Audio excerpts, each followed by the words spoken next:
Halo guys, kali ini gue akan menceritakan alur cerita film Cross Explode atau bisa juga disebut Cross Zero 3. Yang belum menonton film yang pertama dan kedua bisa ditonton di sini ya. Walaupun ini penerus dari Cross Zero, tapi sayangnya kita nggak bisa melihat aksi Genji dan Serizawa di sini guys. Sayang sekali, karena film ketiga ini bersetting di mana Genji dan Serizawa sudah lulus dari SMA Suzuran. Kini yang tampil adalah generasi penerusnya. Walaupun Pak Leken dan Takashi Makise masih ditampilkan. Langsung aja ke alur ceritanya. Pemeran utama adalah Kaburagi Kazeo, adalah anak SMA yang pindah ke sekolah Suzuran karena dia membuat masalah di sekolah lamanya. Pada scene ini diperlihatkan hari pertama Kazeo di sekolah ini, dia berjalan menuju Suzuran. Adegan lain juga diperlihatkan tiga orang bernama Ogisu, Momo, dan Iwata juga berjalan menuju ke sekolah. Kazeo yang kebingungan bertanya kepada Ogisu jalan menuju Suzuran, tapi Ogisu malah marah. Perdebatan pun terjadi di antara mereka. Pada saat mereka berdebat, seonggok mobil hampir aja menabrak mereka. Di dalam mobil itu ada Kagami Ryohei. Dalam sepersekian detik, Kazeo dan Kagami bertatap mata. Di gerbang sekolah, anak-anak dilarang masuk karena pada saat itu sedang dilakukan pertarungan perebutan tahta penguasa Suzuran. Si Ryohei yang naik mobil tadi datang ke blokade itu. Kazeo pun datang menghampiri Ryohei, meminta Ryohei untuk minta maaf karena mobilnya tadi hampir menabraknya. Tapi Ryohei malah ngacir dan masuk menerobos ke sekolah. Kazeo juga demikian. Di perebutan tahta, berlangsung pertarungan antara Toru Goura, orang terkuat di Suzuran melawan penantangnya Takagi Tetsuji. Nggak seperti film Cross Zero 1 yang harus tawuran antar kelompok, di film ini kalau mau berkuasa tinggal duel by one aja, tapi Goura masih terlalu kuat. Dia bahkan hanya memerlukan satu pukulan buat bikin Takagi semaput. Takagi bagaikan lalat aja di tangan Goura. Gak berapa lama Ryohei datang, disusul dengan Kazeo. Tapi Kazeo dikejar sama anak buahnya Goura karena menerobos blokade. Kazeo yang dijambak membalas melawan dengan sekali pukulan Gomu Gomu no sampai giginya rontok. Kayaknya ini lebih tepat diberi judul One Punch Man ya, karena adegan perkelahian cuma dengan satu pukulan aja. Semua orang di situ tercengang. Mereka lalu sadar kalau dia adalah Kaburagi Kazeo, orang terkuat di sekolah lamanya yang sekarang pindah ke Suzuran.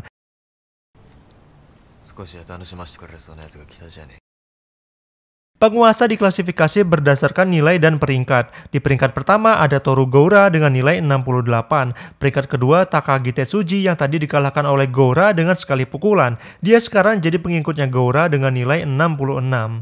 Peringkat ketiga Tarashima Soshi dengan nilai 66. Dan peringkat keempat ada Honda Tamotsu dengan nilai 65. Dengan peringkat 2, 3, dan 4 adalah pengikut Goura, membuat Goura semakin berkuasa.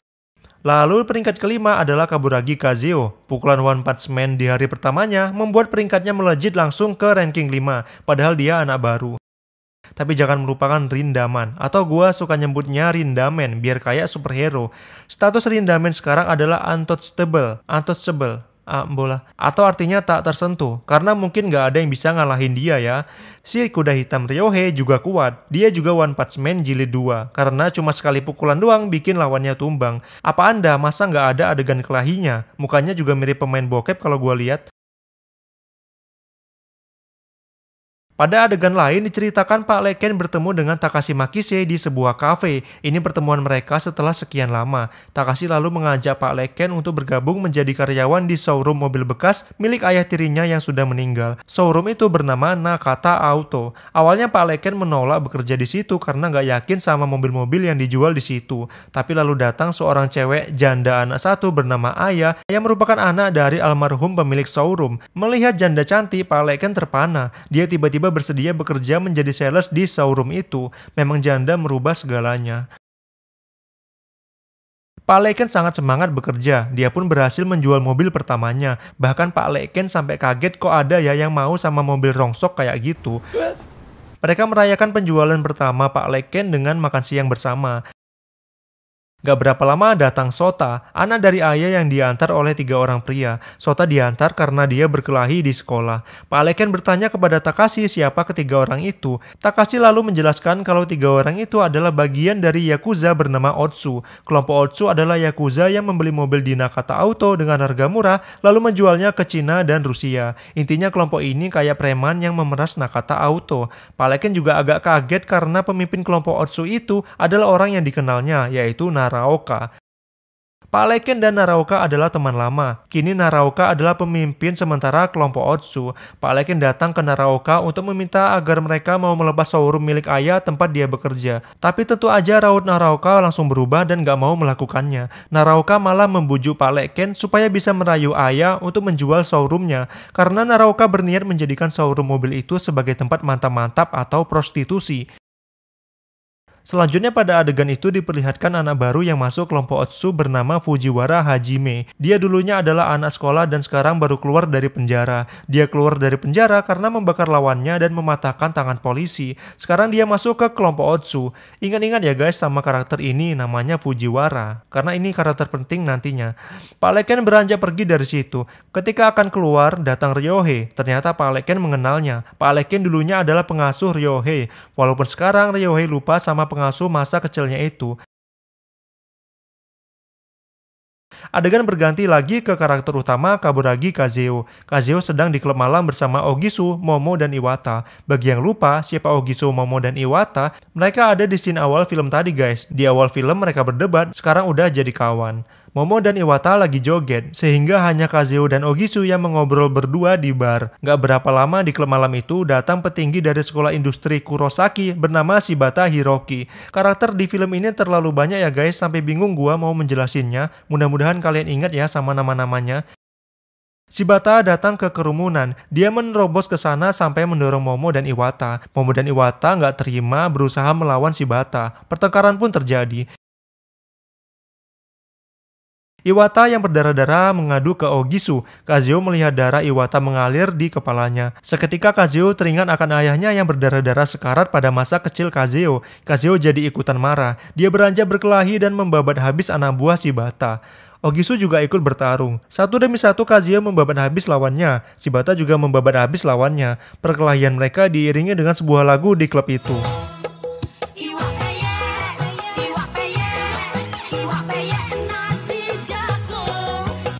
Sempet-sempetnya ya ini band masih main musik pas lagi rusuh. Pada akhirnya perkelahian menyisakan Kazeo dan Shibata. Karena polisi akan datang, mereka menyelesaikan permasalahannya di luar. Di luar, Shibata malah menawari Kazeo rokok. Sebat dulu kata Shibata. Lah gimana sih? Shibata ternyata tertarik dengan Kazeo. Bukan karena homo ya, Shibata tertarik dengan Kazeo karena karakternya yang mirip teman lamanya. Shibata menyuruh Kazeo untuk menguasai Suzuran, tapi Kazeo menolaknya. Shibata adalah pemimpin dari sekolah industri Kurosaki. Dia menyeleksi siswa-siswa baru untuk masuk ke kelompoknya. Oleh karena itu, Shibata melakukan audisi calon member baru. Pada saat proses audisi, ada seorang pria yang menggeber-geber motor di depan sekolahnya. Shibata menghampirinya. Yang mengember-ember motornya adalah Fujiwara. Kalau kalian lupa, Fujiwara adalah member baru kelompok Otsu tadi yang habis keluar dari penjara karena membakar lawannya. Dan lawannya yang dibakar itu adalah Shibata. Sebelum di penjara, Fujiwara bersekolah di sekolah industri Kurosaki. Dia datang geber-geber cuma mau bikin panas Shibata aja. Kazeo, Ogisu, Momo, dan Iwata mandi di pemandian air panas. Tapi lagi-lagi Iwata nyari masalah dan mengadu ke Ogisu karena dia dipukul sampai berdarah. Ogisu marah, tapi nggak disangka yang memukul Iwata adalah pria besar bertato. Di situ ada Pak Leken dan Takashi juga yang lagi mandi. Pak Leken juga ikutan marah karena mereka terlalu berisik. Tapi apa daya, ternyata orang-orang bertato itu anggotanya banyak. Akhirnya mereka semua kabur dari pemandian itu telanjang bulat dengan titik gondal-gandul. Keesokan harinya Pak Leken datang ke Suzuran buat mencari Ryohei. Dia bertanya ke anak-anak di situ tapi dicuekin. Sampai akhirnya ketemu Kazeo di sana dan Pak Leken ingat dengan Kazeo karena kejadian di pemandian air panas kemarin. Ryohei datang tapi Pak Leken hanya dicuekin aja. Ryohei nggak peduli dengan pengasuh masa kecilnya itu. Akhirnya Pak Leken cuma ngobrol doang sama si Kazeo. Balik ke Fujiwara. Fujiwara diberi hukuman oleh Naraoka karena sok-sokan di jalanan dengan memakai nama kelompok Otsu. Tapi mungkin karena Naraoka kasihan, Naraoka memberi kesempatan kepada Fujiwara untuk balas dendam ke Shibata tapi dengan satu syarat. Fujiwara juga harus menyerang Nakata Auto. Akhirnya Fujiwara diberi anggota. Fujiwara mulai bergerak. Dia menyerang Nakata Auto. Tapi untung aja ada Pak Leken dan Takashi di sana. Jadi kerusakan tidak terlalu parah. Fujiwara lalu menyerang anak-anak SMA Kurosaki. Bukan hanya itu, anak-anak Suzuran juga diserang oleh kelompok Fujiwara ini. Misi Fujiwara di sini adalah membabat habis anak-anak sekolah berandalan. Entah kenapa dia melakukan itu. Mungkin dia kesal karena dulu nggak bisa menjadi kuat dan mengalahkan para berandalan ini. Penyerangan sampai ke Goura dan dua pengikutnya Takagi dan Honda, tapi Goura berhasil untuk kabur dari situasi pengeroyokan itu.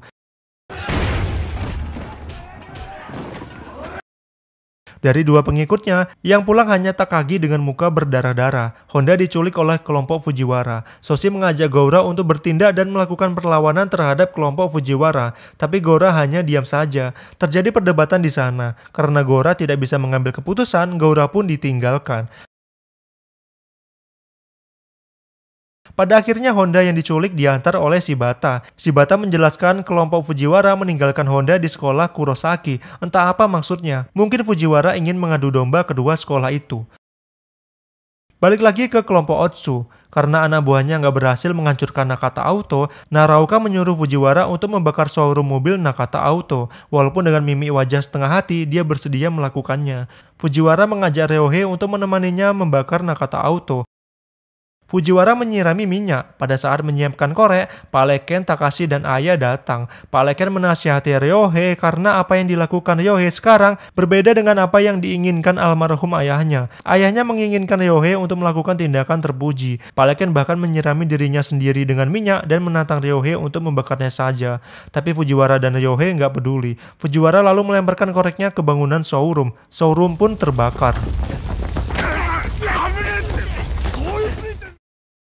Balik ke Goura. Goura yang kesal akan kelakuan kelompok Fujiwara bertindak sendirian. Dia mencari di mana Fujiwara berada dan ingin membalas dendam. Tapi anak buah Fujiwara nggak mau memberitahu. Anak buahnya hanya menyuruh Goura untuk bertanya ke Ryohei karena Ryohei lah yang sekarang dekat dengan Fujiwara. Tapi di momen itu Goura lengah. Dia tertusuk dari belakang. Dalam keadaan tertusuk gitu, Goura masih nekat. Dia lalu datang ke sekolah bertanya langsung ke Ryohei tentang keberadaan Fujiwara. Ryohei nggak mau memberitahu. Bahkan Goura malah berhasil ditumbangkan oleh pukulan One Punch Man Ryohei. Karena Ryohei mengalahkan Goura, dia kini mengambil alih posisi penguasa Suzuran. Di tempat lain, Shibata mendatangi Fujiwara. Mereka pun bertarung di situ. Tapi kali ini Fujiwara mendominasi. Bahkan Fujiwara mematahkan tangan Shibata.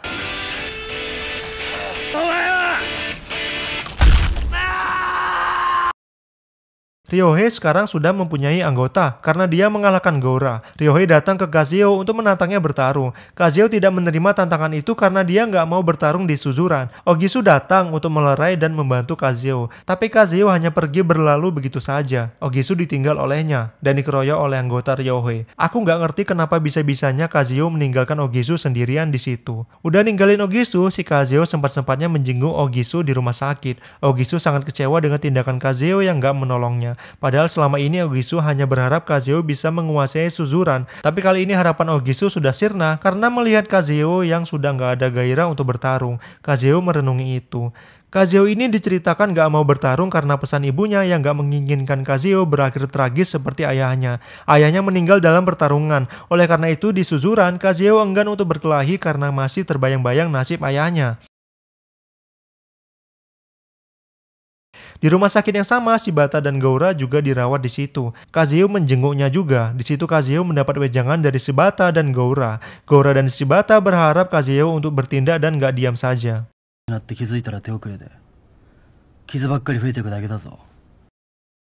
Kini tekad Kazuo pun berubah. Kazuo datang menemui Ryohei. Kali ini Kazuo menantang Ryohei untuk bertarung memperebutkan tahta Suzuran keesokan harinya jam 1 siang di atap sekolah Suzuran. Ini akan menjadi pertarungan pertama sekaligus pertarungan final bagi keduanya. Dan lagi-lagi gue masih menganggap Ryohei ini mirip pemain bokep stepmom tapi gue lupa siapa.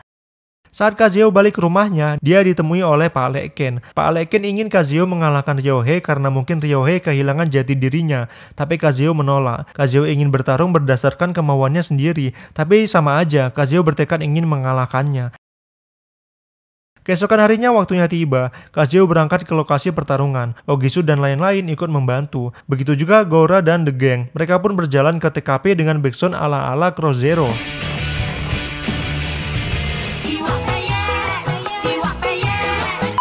Ryohei menunggu di atap gedung, sedangkan Kazuyo harus melewati hadangan kelompok Fujiwara sebelum menuju ke atas. Mereka pun akan bertarung dibuka dengan teriakan-teriakan ala Crow Zero.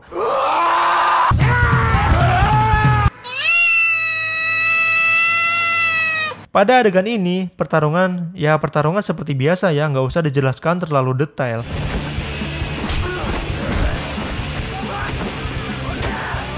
Kazuyo terus bertarung dan mendekati atap ditemani Ogisu, sedangkan Goura melawan Fujiwara. Karena mungkin Goura lagi kurang fit, Goura pun ditumbangkan. Tapi pada momen itu Shibata datang dengan lengan masih diperban. Dalam keadaan itu, Shibata bertarung dengan Fujiwara, tapi nggak berapa lama Fujiwara nggak sengaja membuat baju Shibata terbuka dan terlihat bekas luka bakar di sana. Luka bakar itu adalah luka bakar yang dibuat oleh Fujiwara dan menyebabkannya masuk penjara. Karena melihat bekas luka itu adalah hasil ulahnya, Fujiwara udah nggak ada semangat untuk berkelahi lagi. Kazuyo berhasil sampai atap dan akan melawan Ryohei.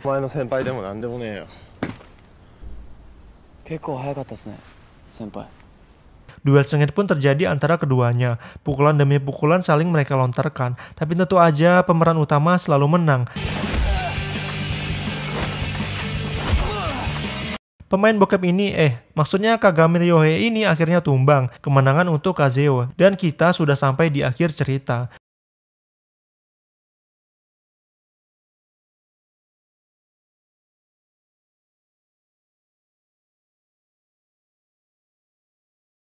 Di scene terakhir diperlihatkan Nakata Auto yang terlahir kembali dengan wajah baru. Naraoka ditangkap polisi karena kasus pembakaran. Dan Kazuyo kini berada di peringkat 1 Suzuran dan menjadi penguasa Suzuran. Tugas terakhir yang ingin dia lakukan adalah melawan Rindamen. Apakah Kazuyo berhasil mengalahkan Rindamen? Tamat.